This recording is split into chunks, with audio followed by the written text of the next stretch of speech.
प्रधानमंत्री नरेंद्र मोदी की उस कूटनीतिक यात्रा का विश्लेषण करेंगे जिसमें आपको एक साथ कई पड़ाव देखने को मिलेंगे।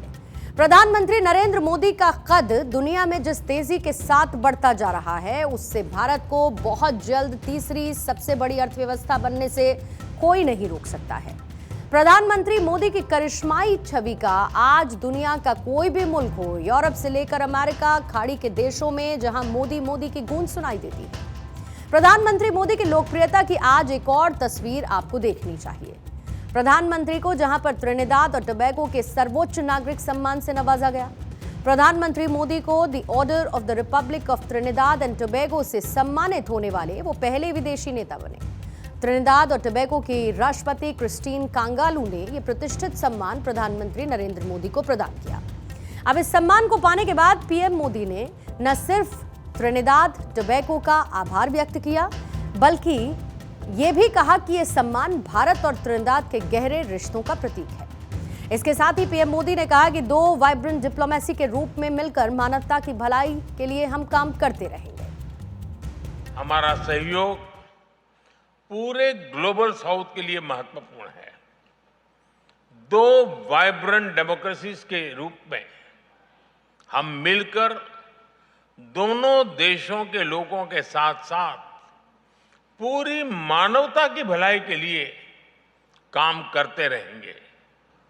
एक्सेलेंसी, एक बार फिर इस सम्मान के लिए मैं 140 करोड़ भारतवासियों की ओर से बहुत बहुत आभार व्यक्त करता हूं।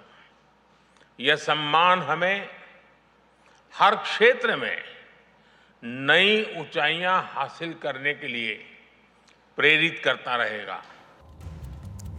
यह प्रधानमंत्री मोदी का 25वां अंतर्राष्ट्रीय नागरिक सम्मान है। इससे पहले घाना के राष्ट्रपति जॉन महामा ने उन्हें देश का राष्ट्रीय सम्मान officer of the order of the star of घाना से नवाजा था। यह सम्मान इस बात को दिखाता है कि नरेंद्र मोदी आज विश्व नेता के तौर पर किस तरीके से पसंद किए जाते हैं। उनका रुतबा, उनकी शख्सियत दुनिया के मुल्कों पर छाप छोड़ रहा है। आज विश्व राजनीति में प्रधानमंत्री मोदी एक प्रभावशाली नेता के तौर पर हैं। एक तरफ जहां पर त्रिनिदाद और टोबैगो, साथ ही घाना ने प्रधानमंत्री मोदी को अपने सर्वोच्च नागरिक सम्मान से नवाजा, तो जून में साइप्रस के राष्ट्रपति निकोस क्रिस्टोडोलिडेस ने प्रधानमंत्री नरेंद्र मोदी को निकोसिया में राष्ट्रपति भवन में साइप्रस का सम्मान grand cross of the order of Makarios 3 से सम्मानित किया था। इस साल की शुरुआत में मॉरिशस और साथ ही श्रीलंका ने प्रधानमंत्री मोदी को अपने सर्वोच्च नागरिक सम्मान से सम्मानित किया। हाल ही के सालों में जहां पर कुवैत, गुयाना, डोमिनिका, नाइजीरिया जैसे देशों ने भी पीएम मोदी को अपने सर्वोच्च नागरिक सम्मान से नवाजा है। इसके साथ ही सऊदी अरब, अफगानिस्तान, यूएई, रूस, मालदीव्स, अमेरिका, भूटान, फिजी, मिस्र, France, Greece, Papua New Guinea जैसे तमाम देश हैं जिन्होंने प्रधानमंत्री मोदी को अपने सर्वोच्च नागरिक सम्मान से नवाजा। अगर किसी भारतीय प्रधानमंत्री को मिले अंतर्राष्ट्रीय सम्मानों की हम बात करें तो तत्कालीन प्रधानमंत्री जवाहरलाल नेहरू, इंदिरा गांधी और साथ ही मनमोहन सिंह दशकों तक सत्ता में रहे, लेकिन इसके बावजूद सिर्फ 6 अंतर्राष्ट्रीय सम्मान मिले हैं। वहीं प्रधानमंत्री मोदी जहां पर अपनी 5 दिवसीय विदेश यात्रा के तहत अभी तीसरे पड़ाव में हैं, घाना, त्रिनिदाद और टोबैगो के बाद अब प्रधानमंत्री अर्जेंटीना की राजधानी ब्यूनस आयर्स पहुंचे हैं। जब वो होटल पहुंचे तो भारतीय समुदाय ने प्रधानमंत्री मोदी का ग्रैंड वेलकम किया। प्रधानमंत्री ने भारतीय समुदाय के लोगों से मुलाकात की, बच्चों से हैंडशेक किया और पीएम बनने के बाद ये दूसरा अर्जेंटीना दौरा है प्रधानमंत्री का। इससे पहले साल 2018 में G20 समिट में हिस्सा लेने के लिए वो अर्जेंटीना पहुंचे थे। प्रधानमंत्री मोदी ने अर्जेंटीना के राष्ट्रपति जैवियर माइली के साथ बायलैटरल मीटिंग की और कई मुद्दों पर सहमति भी बनी है। अर्जेंटीना के राष्ट्रपति जैवियर की प्रधानमंत्री मोदी से बायलैटरल टॉक दोनों देशों के लिए महत्वपूर्ण है। मोदी की यात्रा के दौरान भारत अर्जेंटीना के बीच डिफेंस, एग्रीकल्चर, एनर्जी, परमाणु सहयोग, व्यापार और इन्वेस्टमेंट पर चर्चा हुई। डिफेंस, मैन्युफैक्चरिंग, परमाणु सहयोग, स्पेस सेक्टर, इंफॉर्मेशन टेक्नोलॉजी, ऊर्जा, कृषि, खनिज, व्यापार और डिजिटल सहयोग जैसे अहम मुद्दे शामिल रहे। दोनों ही देशों में लिथियम सप्लाई पर भी समझौता संभव, जहां अर्जेंटीना के पास दुनिया का सबसे बड़ा लिथियम भंडार है। अर्जेंटीना के पास दुर्लभ खजाना है जो कि उसे दुनिया में खास बनाता है। लिथियम एक ऐसा मिनरल है जिसकी जरूरत पूरी दुनिया को, एक ऐसा सोर्स है जिसकी जरूरत पूरी दुनिया को है। अर्जेंटीना दुनिया का 5वां सबसे बड़ा लिथियम उत्पादक है और वास्तव में यह देश लिथियम ट्रायंगल का हिस्सा है। इस ट्रायंगल में 2 और देश हैं, बोलीविया और साथ ही चिली। ये तीनों देश मिलकर दुनिया के करीब 80% लिथियम का उत्पादन करते हैं। अर्जेंटीना दुनिया का 5वां सबसे बड़ा लिथियम प्रोड्यूसर है और यहां दुनिया का 3रा सबसे बड़ा लिथियम भंडार बताया जाता है। अर्जेंटीना में पाया जाने वाला लिथियम आज दुनिया भर की जरूरत बन चुका है। दरअसल इसका इस्तेमाल इलेक्ट्रिकल व्हीकल, बैटरी और एनर्जी सेक्टर में भारी मात्रा में किया जाता है। जिस तेजी के साथ भारत में ईवी कार्स की मांग बढ़ रही है और लोग अब पेट्रोल डीजल के बाद रुख कर रहे हैं इलेक्ट्रिकल गाड़ियों की तरफ, लिथियम को लेकर भारत समेत दुनिया भर के जो देश हैं वो बढ़ावा देने पर वैसे भी ईवी के लिए जोर दे रहे हैं। भारत में ईवी क्रांति को धार देने में मोदी सरकार का एक इंपॉर्टेंट रोल देखने को मिला। भारत सरकार ने 2030 तक 30% वाहनों को इलेक्ट्रिक बनाने का लक्ष्य रखा है। लिथियम आयन बैटरी इस लक्ष्य की रीढ़ मानी जाती है। अभी भारत अपनी लिथियम की जरूरतों के लिए 50% से अधिक आयात चीन से करता है। भारत ने अर्जेंटीना के साथ लिथियम खनन और आपूर्ति के लिए समझौते किए जो कि भारत की चीन पर लिथियम आयात की निर्भरता को, डिपेंडेबिलिटी को कम करेगा। अर्जेंटीना से लिथियम की आपूर्ति में भारत में बैटरी मैन्युफैक्चरिंग को बढ़ावा मिलेगा जिससे रोजगार भी पैदा होंगे। अर्जेंटीना से लिथियम की आपूर्ति अभी फौरन जरूरतों को पूरा कर सकती है जिसमें बैटरी है, ईवी, उसकी लागत कम होगी। इसके अलावा खाड़ी देशों पर निर्भरता घटाने के लिए भारत की दिलचस्पी अर्जेंटीना के शेल गैस और साथ ही एलएनजी भंडार पर भी है। अर्जेंटीना में फार्मा, हेल्थ टेक और भारत अपना विस्तार करना चाहता है। भारत और अर्जेंटीना के बीच स्ट्रैटेजिक पार्टनरशिप बेहतर है। पहलगाम आतंकी हमले के समय अर्जेंटीना ने भारत का साथ दिया था और इस हमले की निंदा की। इसके साथ ही ये दोनों ही देश शांतिपूर्ण परमाणु कार्यक्रम और ऊर्जा में सहयोग पर जोर देते हैं। यही नहीं, न्यूक्लियर सप्लायर्स ग्रुप में भारत की मेंबरशिप के दावे का अर्जेंटीना हमेशा से समर्थन करता रहा है।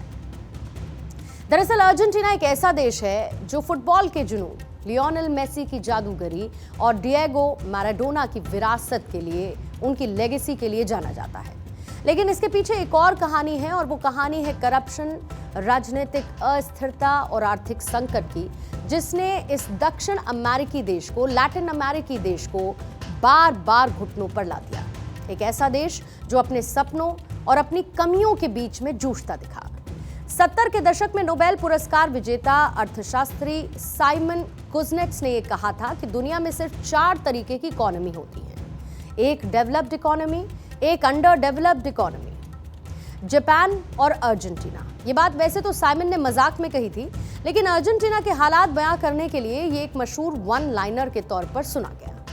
जापान जो कि 2 परमाणु हमले झेलकर भी दुनिया का टॉप अमीर देश बन गया, जबकि 100 साल पहले अमेरिका के साथ सुपर पावर बनने की रेस में रहा अर्जेंटीना पिछड़ता चला गया।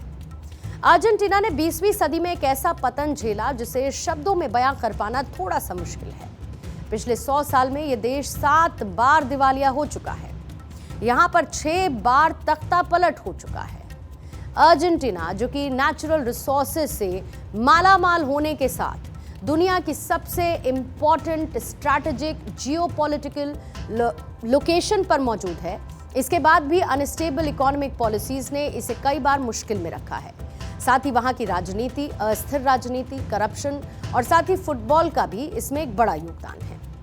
अर्जेंटीना में जहां से गेहूं, मीट, ऊन बड़े पैमाने पर यूरोप भेजे जाते हैं, अर्जेंटीना को दुनिया की ग्रैनरी यानी कि अन्न भंडार कहा जाने लगा। अर्जेंटीना में जब पैसे आए तो वहां पर यूरोप की कंपनियां पहुंची और रेल लाइन, सड़कें, बंदरगाह बनाने में काफी इन्वेस्ट किया। अब अर्जेंटीना की तरक्की देख कई एक्सपर्ट्स ये दावे करने लगे कि ये देश अमेरिका के साथ अगला सुपर पावर बनेगा।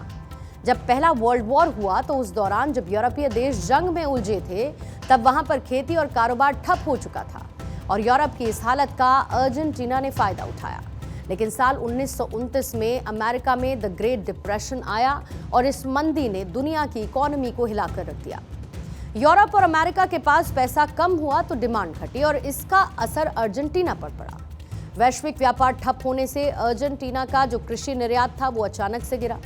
1932 में अर्जेंटीना में नई सरकार बनी, हालांकि तख्ता पलट का सिलसिला जो शुरू हुआ वो आगे भी जारी रहा। साल 1930 से लेकर 1980 के बीच अर्जेंटीना ने 6 बार सैन्य तख्तापलट और सरकारें बदलती देखी। 1930 में राष्ट्रपति येरिगोयन को जनरल जोस उरिबो ने हटाया और 1943 में राष्ट्रपति रेमोन कास्टेलो का सेना ने तख्तापलट कर दिया। 1955 में राष्ट्रपति जुआन डोमिंगो पेरोन को भी सेना ने हटाया। 1962 में राष्ट्रपति आर्तुरो फ्रोंडीसी, जो कि अर्जेंटीना की गद्दी पर टिक नहीं पाए। फिर 1966 में राष्ट्रपति आर्तुरो इलियाए को जनरल ओनगानिया ने हटा दिया और इसके बाद 1976 में राष्ट्रपति इसाबेल पेरोन का भी तख्तापलट हुआ। 1970 के दशक में सरकारों ने सामाजिक कार्यक्रम, मजदूरी बढ़ाने और कर्ज चुकाने के लिए खर्च बढ़ा दिए, लेकिन कमाई में कोई इजाफा नहीं हुआ।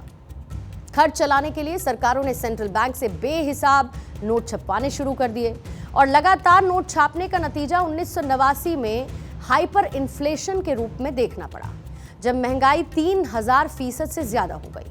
यानी अर्जेंटीना की करेंसी का भरोसा, जो वहां की करेंसी है पेसो, उसका भरोसा पूरी तरीके से खत्म हो गया। वहीं जब देश के डॉलर खत्म होने लगे और अर्थव्यवस्था चरमरा गई तो सरकार इसे संभाल भी नहीं पाई। 2001 में पेसो की कीमत अचानक से तेजी से गिरी, बैंकों में लूटपाट जैसे हालात हो गए और देश कर्ज चुकाने में फेल होकर दिवालिया हो गया। और वो भी 1-2 बार नहीं, बल्कि 7 बार अर्जेंटीना में ये सब कुछ देखने को मिला। लेकिन प्रधानमंत्री नरेंद्र मोदी का इस लैटिन अमेरिकी देश का दौरा दोनों ही देशों की मित्रता और आने वाले भविष्य में मजबूत होते संबंधों की नींव रखता हुआ नजर आएगा।